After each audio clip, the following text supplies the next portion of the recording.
بسم الله الرحمن الرحيم maanta ay tahay maalin khamiis ah taariikhduna ay ku asaysan tahay 13 bisha 2 sanada 2020 waxa qabsoomay shirkii khamiislaha ee golaha wasiirada waxaana shir gudoominaya ra'iisul wasaaraha xukuumadda federaalka Soomaaliya mudane Xasan Cali Khayre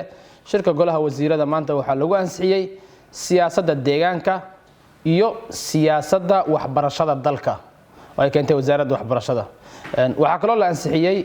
is-afgarad u dhaxeeya wasaaradda ganacsiga dawladda federaalka Soomaaliya iyo wasaaradda dawladda in walaalaha nahay ee maalgashiga iskaashiga caalamiga ee dalka Masar